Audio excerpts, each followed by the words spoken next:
Good Old Boys and Fine Young Men by J. Wilburn. We start with a blank page except for the title and my name, and that's how all stories begin. So let me see if I can tell you a good story today. All right. Ellis Merritt helped his dad load the combat gear into the cage welded on the back of their truck. Ellis's attention Ellis's attention stayed across, well, let's say it drifted across the street to the boarded and barred, let's say barricaded and barred buildings that used to be the shops of Main Street in Jessup. It wasn't the shops, but Beth standing there talking to Kevin that had his attention. Ellis thought, not for the first time, let me fix a word real quick, excuse me. Ellis thought, not for the first time, that he should have told her how he felt about her a long time ago. Back when they were in school, back before the world ended, would have been a good time to say something.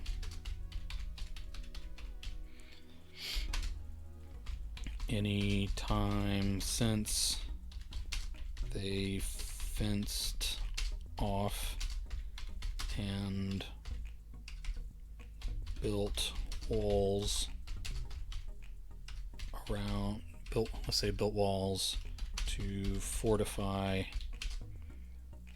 Jessup and the surrounding farms, would have done fine too. If an apocalypse didn't give you the courage to share your feelings, maybe there wasn't much hope for you. Alright, let me fix a word real quick. Beth leaned up to kiss Kevin full on the mouth, even with other adults walking all around them on this busy morning.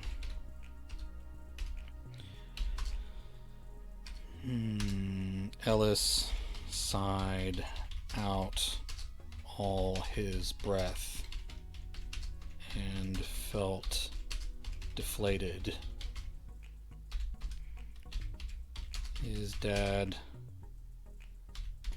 clapped him on the back with sharp pain through the chill of the morning. It was loud enough that others turned to look. Maybe they confused it for a gunshot. Maybe they confused it for a gunshot at first.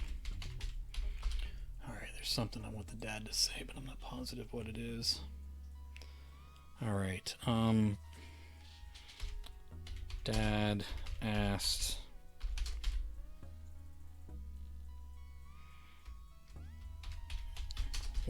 what you got going on this morning. Ellis paused, and his eyes left contact with his father before he dug up an answer. It wasn't the question, but the tone that Ellis recognized as trouble. That stayed the same before and after the collapse of society. It told Ellis he had committed some sin or minor stupidity that required addressing. Everyone knew why they were here and what was to come, but Dad was asking about something to do with the boys' performance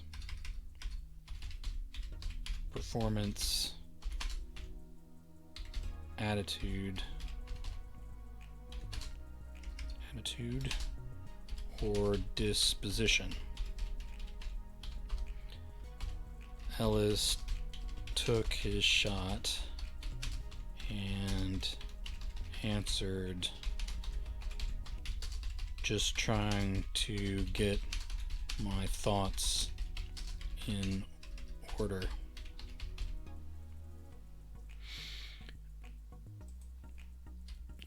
Alright, let me change the dad's question. I think I got a better one. Dad asked, something wrong with your head? Something wrong with your head? Just trying to get my thoughts in order.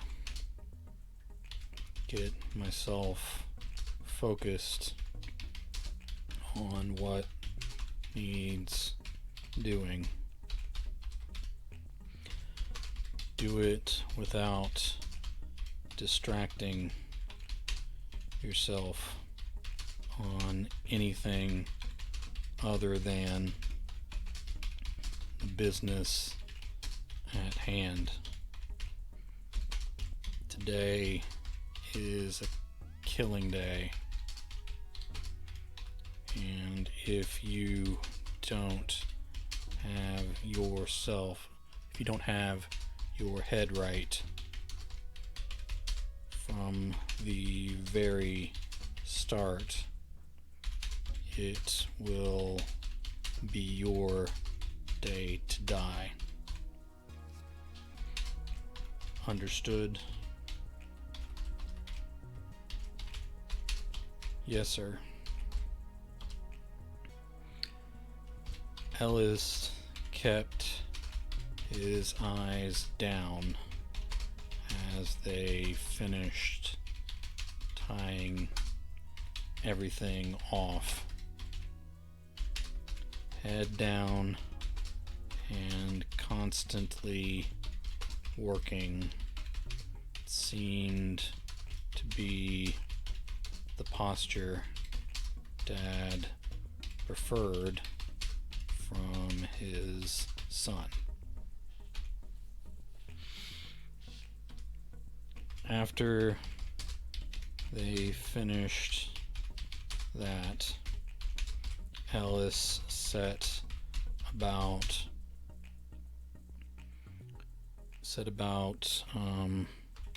adjusting his personal gear. Again, he kept his eyes cast down for his dad's benefit. All right. Moving right along here. Everything looks good. Okay. The camo layers he wore were thick, which was good for the morning chill, but would be stifling once the, hold on, let me fix a word real quick. Stifling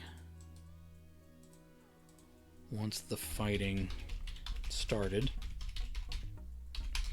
The protective layers would mean nothing if he had loose seams. They'd be leaving him out in the field if he screwed that up. Alright, let me fix the seams. I got a homophone typo there. Homophone typos make me feel dumber than any other typo, so I try to catch them all. They'd be leaving him out in the field if he screwed that up. All the connections appeared solid, but he checked over them 2 more times. Ellis pulled up his hood and made sure the mask and coverings were all good. After that, he pulled them back down to breathe easier and feel the sunlight a little while longer. The other guys gathered around the vehicles and loaded up as drivers and gunmen stepped into the cabs. All right. Kissing Kevin, Lester and Sutton. Kissing Kevin, Lester, and Sutton climbed into the cage behind Alice's dad's truck. He followed them up and closed the gate. Other guys climbed behind the rest of the trucks that had less gear stowed. The 4 boys in Ellis's truck found places to sit or squat as best they could.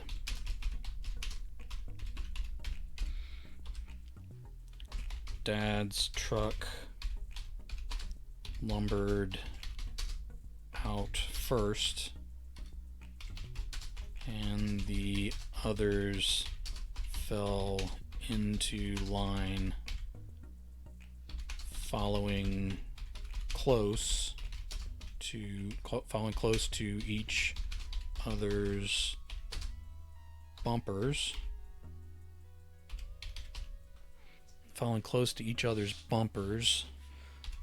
But keeping a steady distance as they all rolled.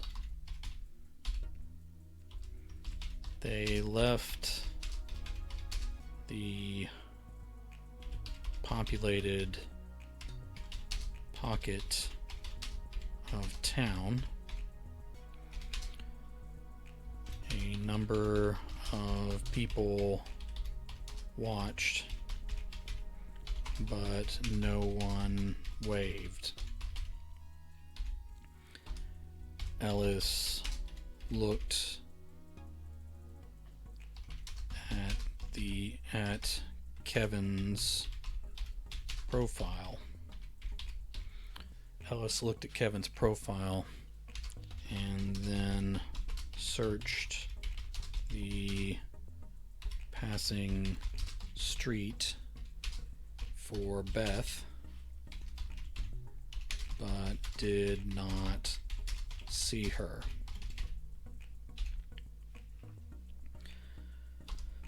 They rolled between fenced off farms. A couple guards opened the first set of gates, and the convoy rolled through. They closed the gates back behind the last truck before rolling open the solid sheet metal. That needs to be 2 words, I think. The solid sheet metal barrier between Jessup and the rest of the open world.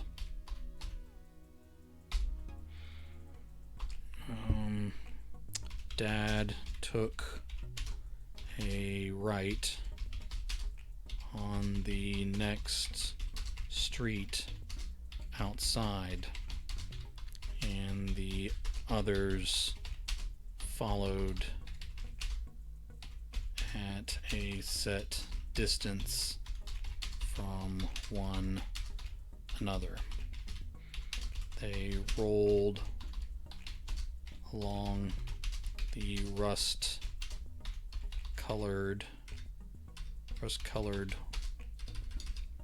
walls of Jessup and then left those behind as well.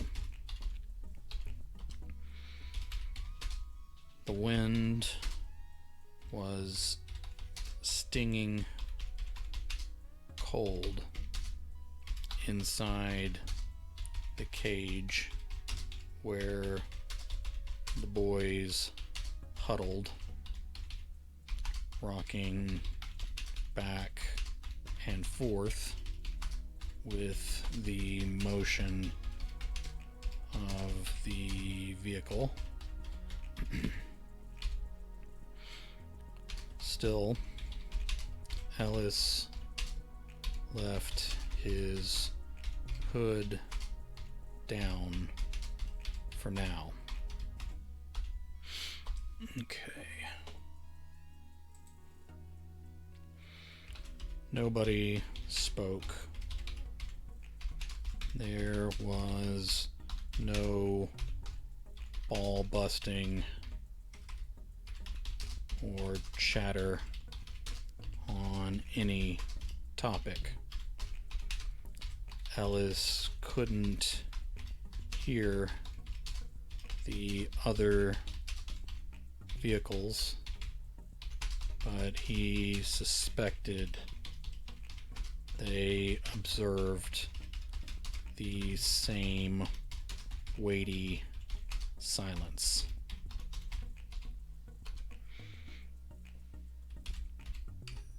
Time passed slowly as they rolled quickly toward the killing ground. All right.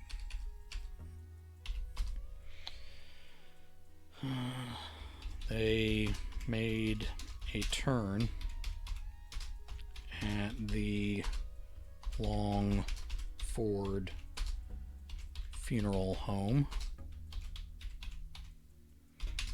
The parking lot was cracked and empty except for long yellow grass breaking through in uneven rows. Vines climbed and separated the old brick. All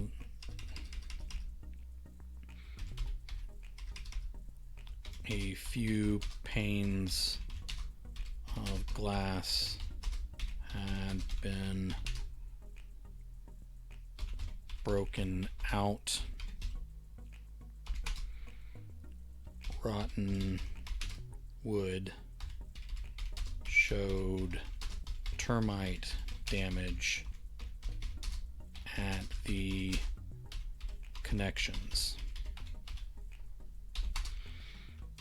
The place was of no use anyway, because all the dead were outside now, rotting in the open air.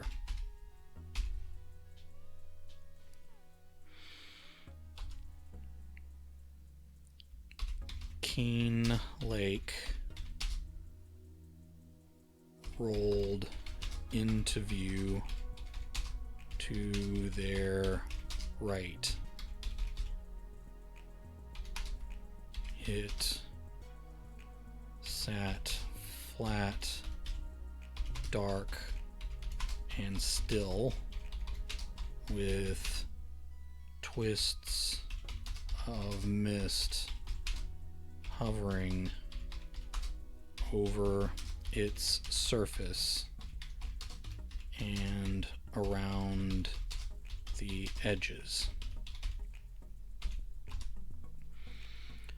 Dad left the road just past the lake, and the convoy circled out with him.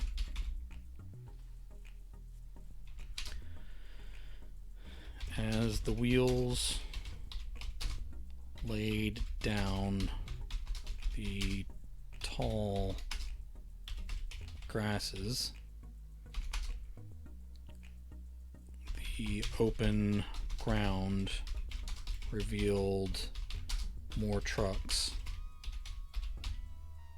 more men, and more armed boys already here. The convoy stopped a little shy of where they would have otherwise parked without the company waiting for them.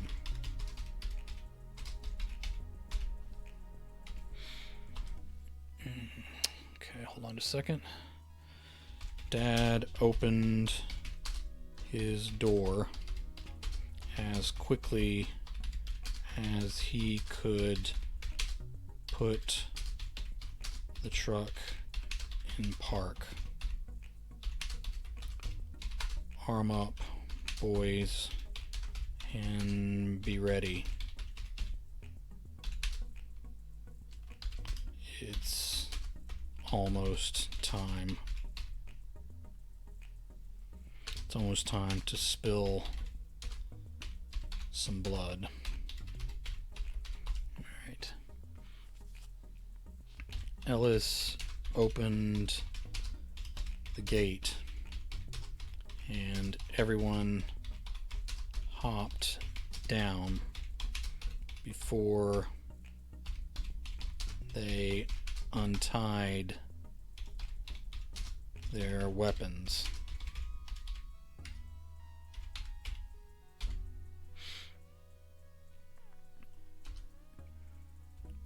Each young man tested the balance and the hoist of the blades and bludgeons they had brought to do their business this day.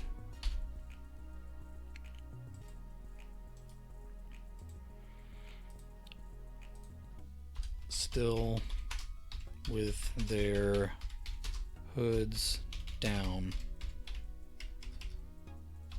they marched out to meet the other boys between the two lines of vehicles from different fortified settlements.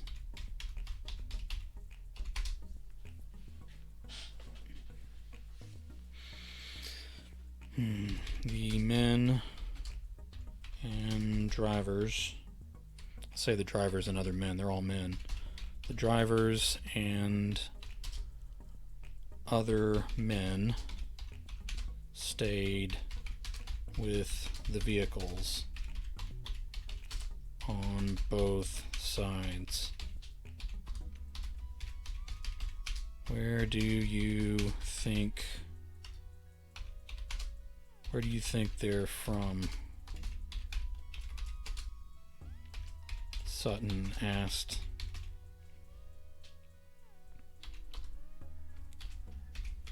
Has to be Screven.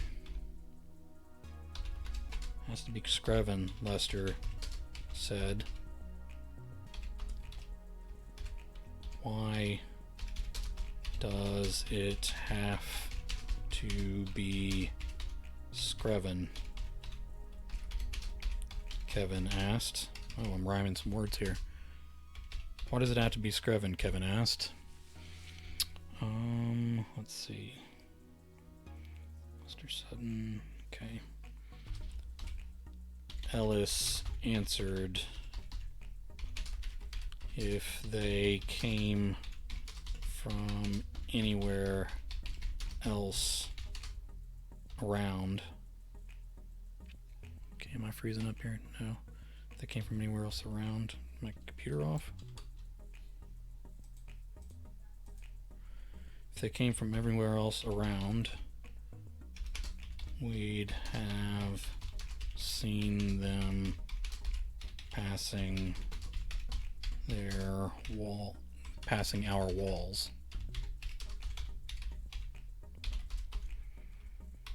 Kevin took a deep breath and let it out.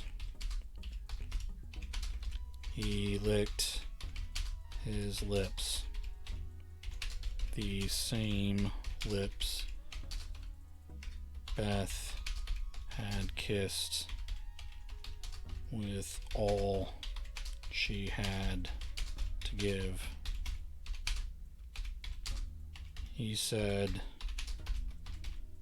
we're pretty far from Screven.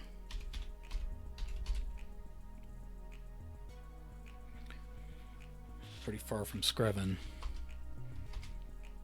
Ellis nodded and said, so they must be serious about why we're here. One of the boys from the other group called out loud enough so that his words echoed.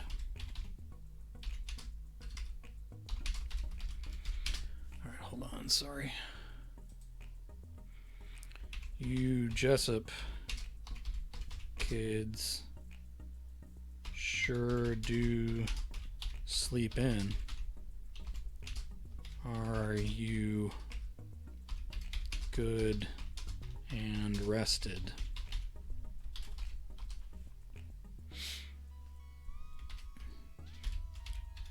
You guys lost?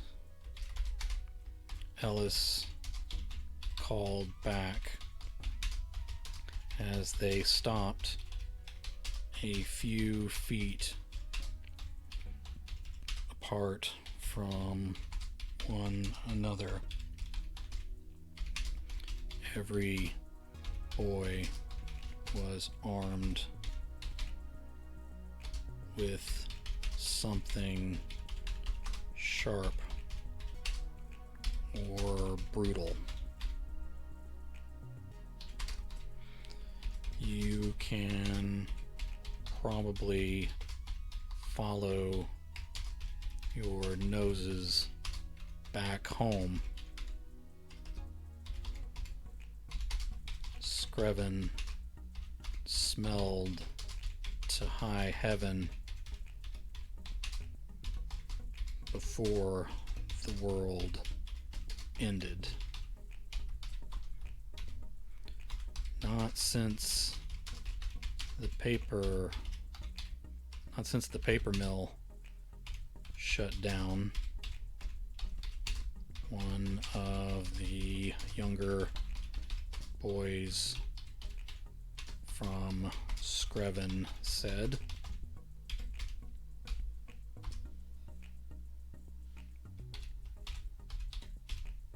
Shut up, man. A bigger boy next to the kid who spoke elbowed him. He's saying we smell. It's trash talk.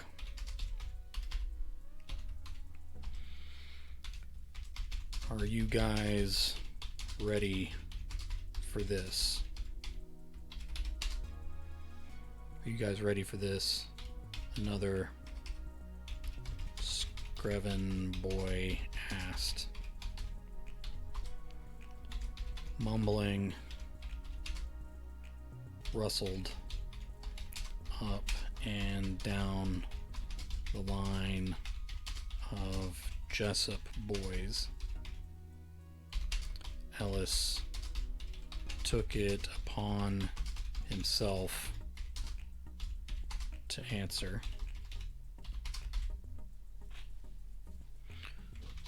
We'll do our best not to hurt you while we do all the work. We'll see, smartass. That kid pulled up his hood and covered his face with a gas mask. The other kids on both sides brought up their hoods as well, turning all their faces into the insectile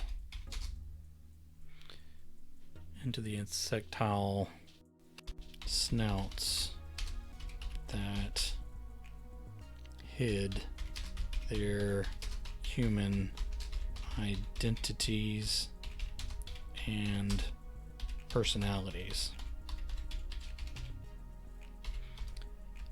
Ellis checked the seals around his neck twice before he brought his hands back firm on his weapon.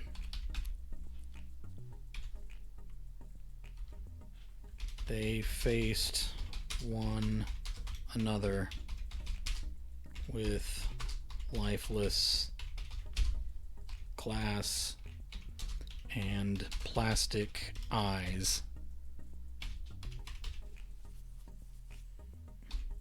Then the roars and gurgles rose from the tall grass around the marshes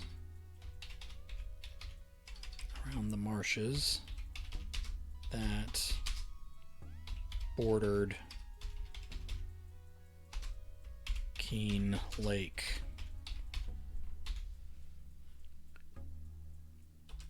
Every boy turned in that direction, and the groups from both towns merged into one force.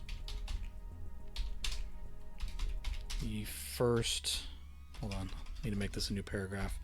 The first mutant shuffled, wet, and decaying from the marsh. In the shadows that still clung to the ground from morning, the toxic mutant glowed from its poisoned skin and drippings. Let's say glowed, unnatural green. Natural green from its poisoned skin and dripping flesh. Everyone held back at first. A few even recoiled. Ellis cast a look at the stoic face of his dad leaning on the truck. Then he stepped out from the rest. Let's say then Ellis. I know I'm using his name twice, but I don't want to get confused. The dad's doing something. Then Ellis stepped out from the rest of the boys and marched to meet the mutant. The other Jessup boys followed quickly. Not but a beat later, the young men from Screven fell into line. Let's say fell into pace as well. No one was interested in being shown up in front of their fathers and other men from their respective settlements.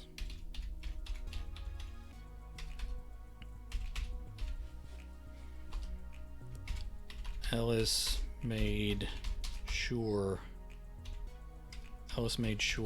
his sides were clear, and then he swung into the mutant's moist skull. 3 other blades and 4 bludgeons followed, taking the monster apart from top to bottom. Once it was on the ground, the boys didn't let up. The dangers had been instilled within them by constant reminders. As the broken pieces of the toxic creature tried to crawl toward them, they continued to break and slice the continued. Let me fix bludgeons too while I'm here. Alright.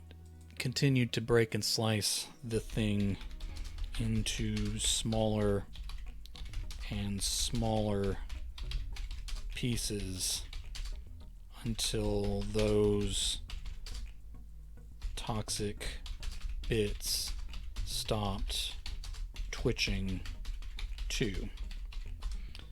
They had no time to catch their breath through their respirators before 3 more crawled into view. Say out of the muck. Out of the muck. Out of the muck. Into view.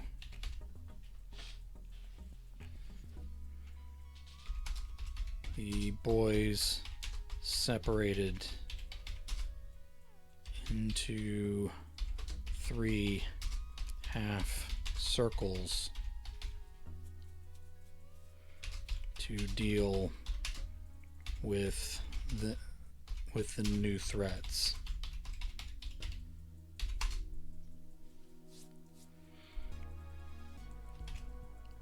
All right, let's say Ellis's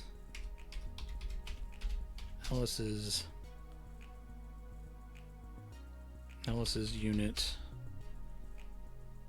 made swift work, starting from the head and working their way down.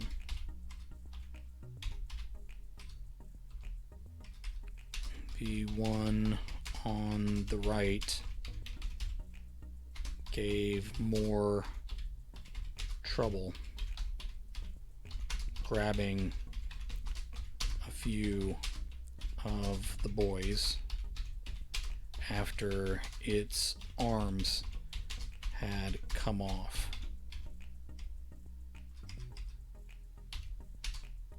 After its arms had come off,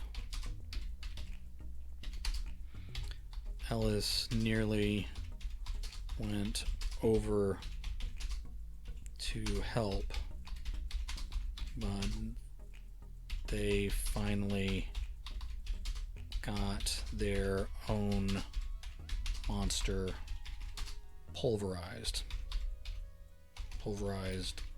on their own.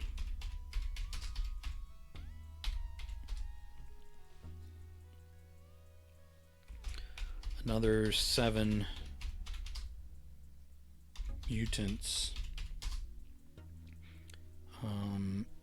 excised themselves from the wet ground and labored toward the boys. Ellis and the others backed up and spread out like they'd been trained. Ellis and the others backed up and spread out like they'd been trained before their fathers could yell the instructions to them.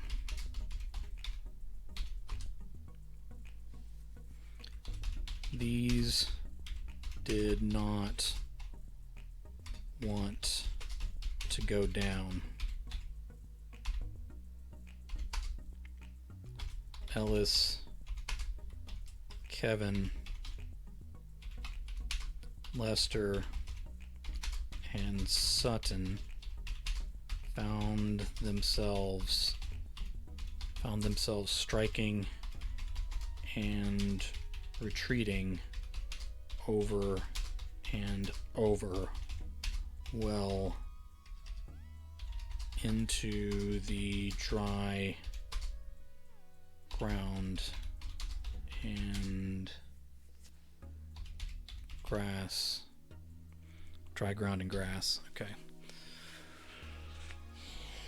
One of the boys mumbled something through his mask, but Ellis couldn't make out. I make that a new paragraph. One of the boys mumbled something through his mask, but Ellis couldn't make out the words or who had spoken. He cried out, but made sure to articulate each syllable. Just keep it on us.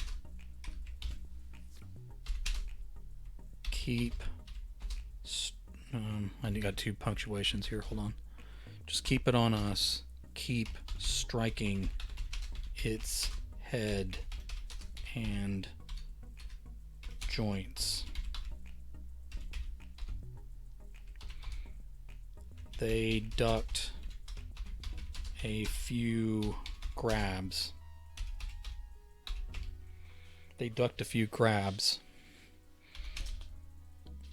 But finally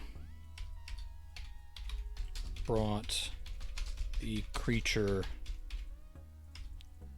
down. And let me fix something back here real quick. But finally, hold on, they ducked a few grabs, but finally,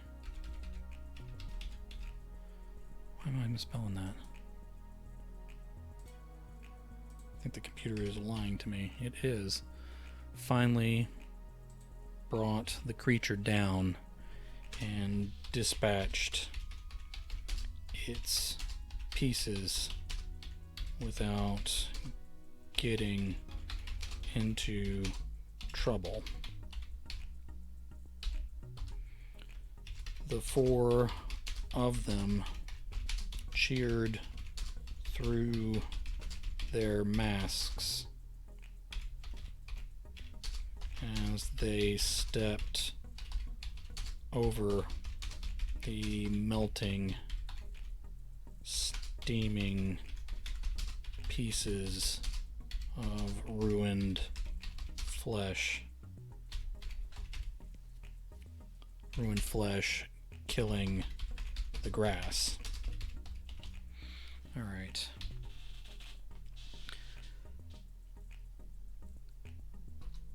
As Ellis brought his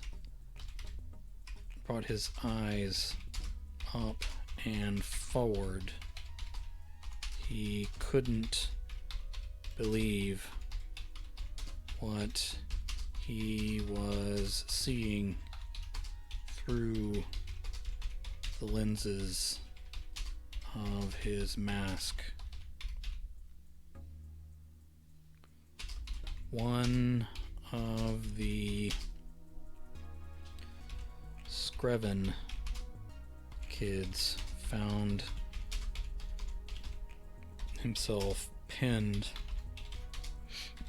under the mostly intact body of a mutant.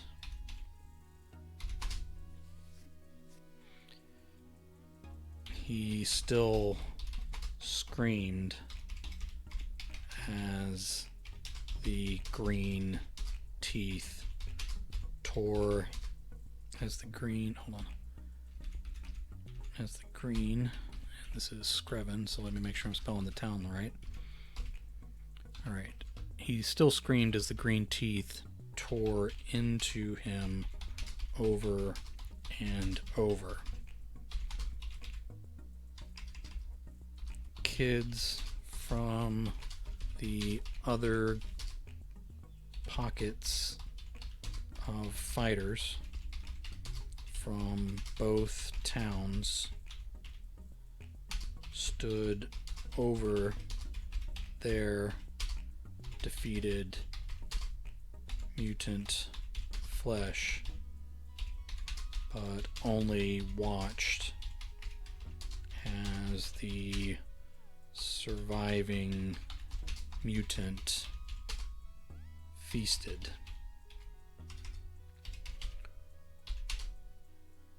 One of the older men from Screven, without a mask or a patch of protective gear, walked onto the scene with a rifle. The boys around the attack backed up a step. The old man shot the boy instead of the monster. The mutant didn't seem to mind. As he continued to eat. The old man was still yelling as he turned his back and returned to his truck across the field on the Screven side. The only bit of conversation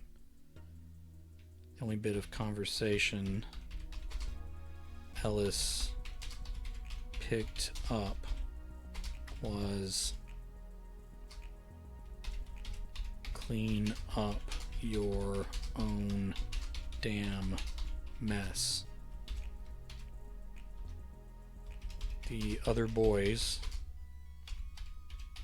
beside their dead friend,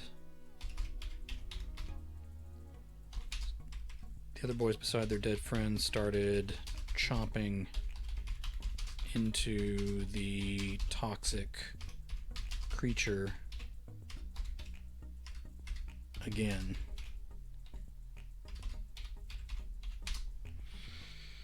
It started reluctant,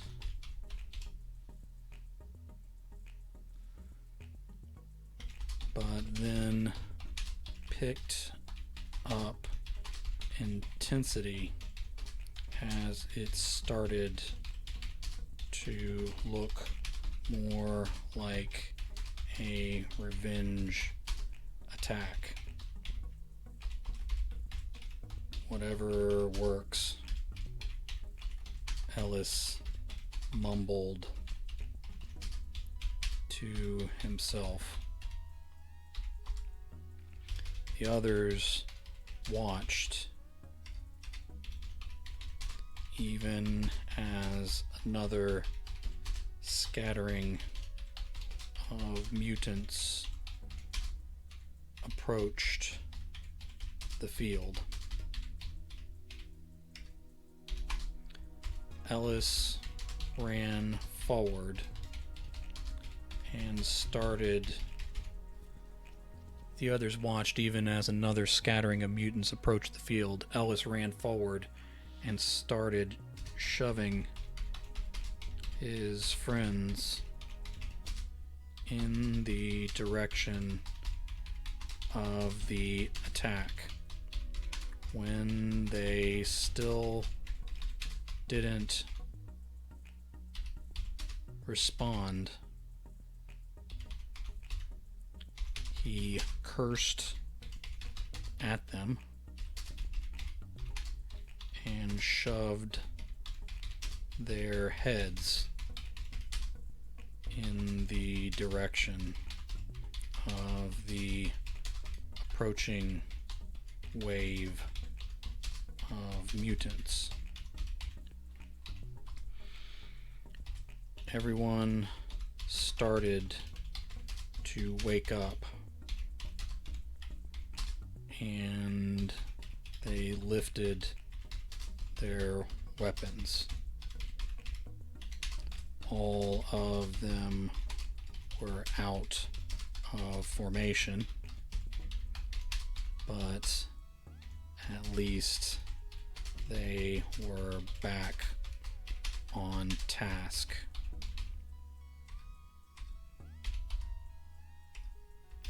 The day dragged on with little relief.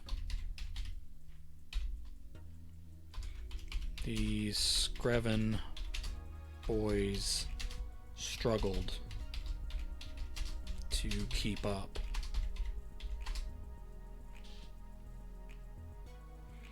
Ellis meant to go over to lend them a hand after each kill he completed, but there would be 2 more to deal with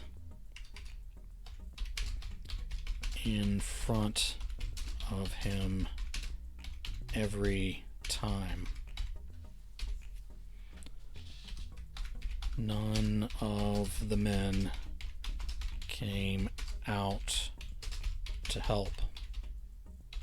This was young men's work after all. Alright, we're in the home stretch on this thing. I'm going to get wrapped up here in a moment. Some more of the Screven boys went down. Others panicked and backed away as the rest fought, but found themselves overwhelmed. Ellis and a few others turned to help, but the mutants, still chewing the bites they had taken, decided to turn on the Jessup kids on their own. Again, Ellis and his friends had their hands full. A few of the Screven men whistled and waved the survivors over to their trucks. The kids, overcome by the mutants, were left screaming and begging for their lives.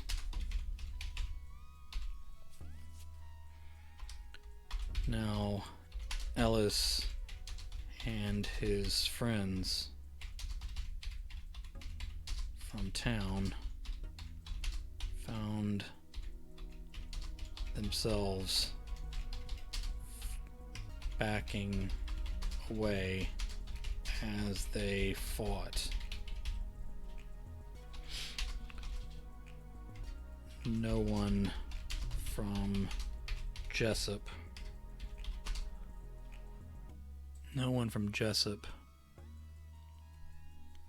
whistled or called a retreat. So their fight continued.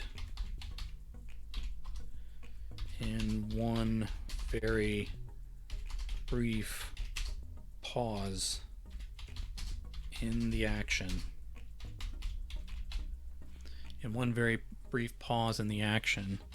Ellis watched the trucks from Screven drive away with the cage doors banging and untied gear falling out the backs. The boys from Jessup kept fighting.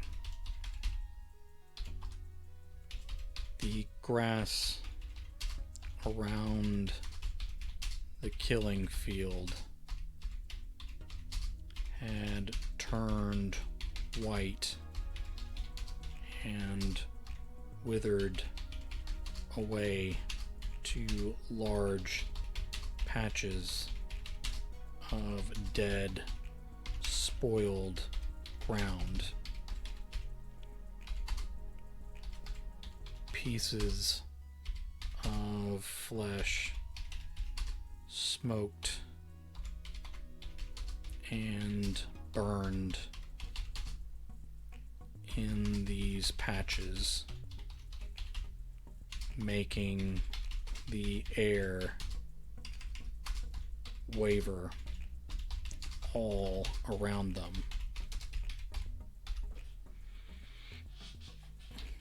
Even if the other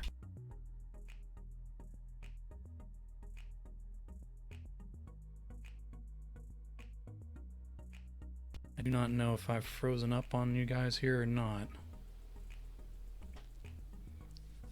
Alright, I'm seeing myself still moving. One of my screens is frozen. Let me refresh here. Last time this happened, I could see everything clearly on the recording.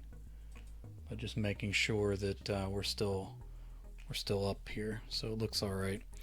I'm going to continue on.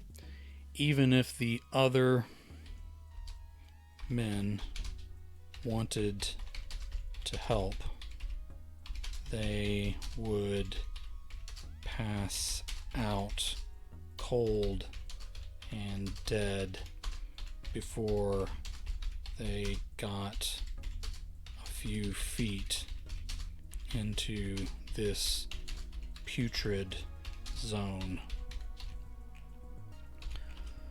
Finally, the boys in their gas masks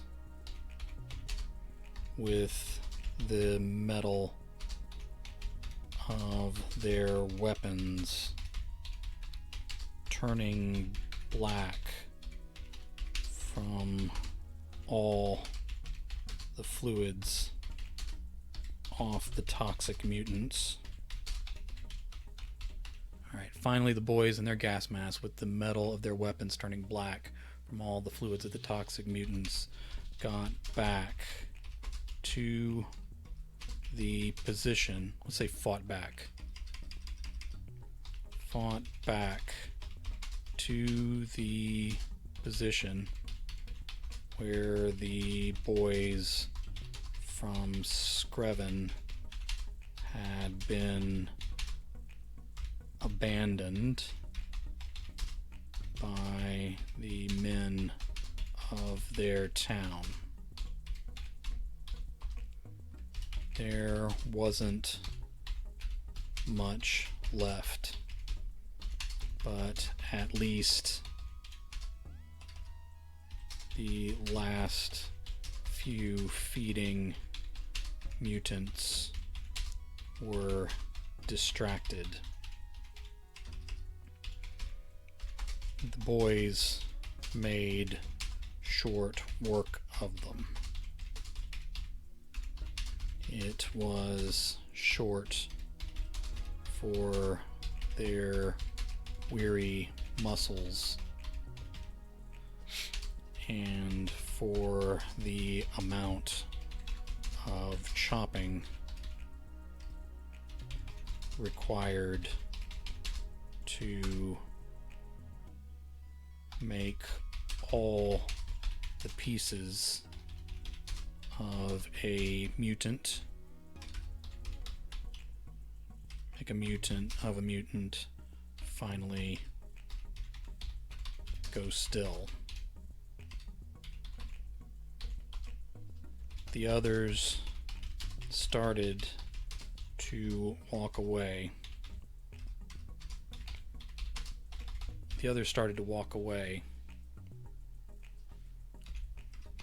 But Ellis shouted through his mask, "We have to finish the victims too." Everyone paused before coming back to help take apart the poor boys from Screven. When it was all over, the men got back into the cabs of the trucks. When it was all over, the men got back into the cabs of the trucks before the boys arrived. Even the fumes off their suits, say off their clothing and weapons could be deadly. Ellis's dad lingered outside his cab, outside his truck for a moment. He called out, "I'm so damn proud of you. You showed courage and leadership. Beautiful work." The door slammed shut, and Ellis's friends patted his back.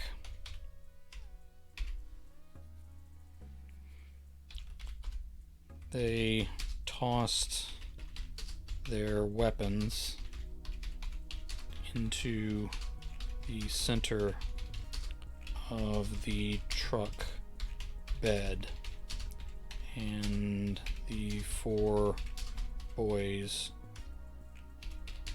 for Ellis's dad's, that'd be lowercase, Ellis's dad's truck, gathered along the edges of the cage.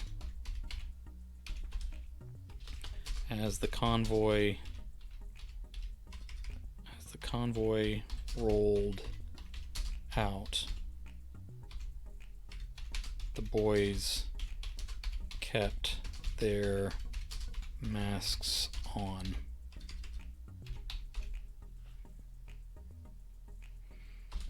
They were going back toward Jessup, but would be kept in a separate area for a few days. Ellis wasn't looking forward to the detox washdown.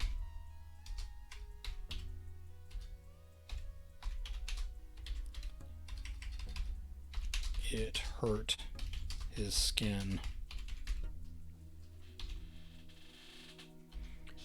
It was hard to hear through the masks.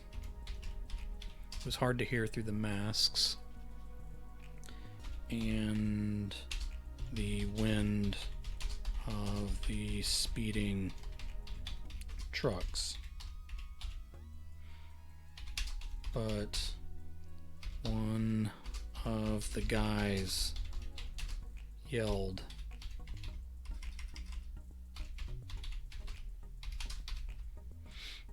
"How many do you think Screven lost today?"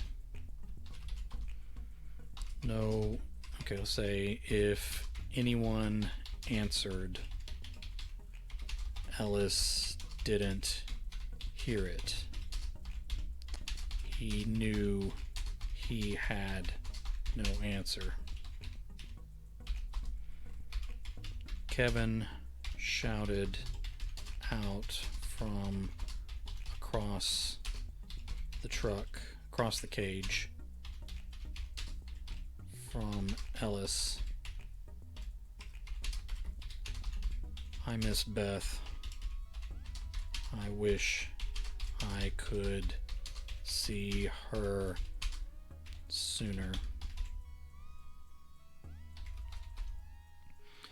Ellis felt comfortable.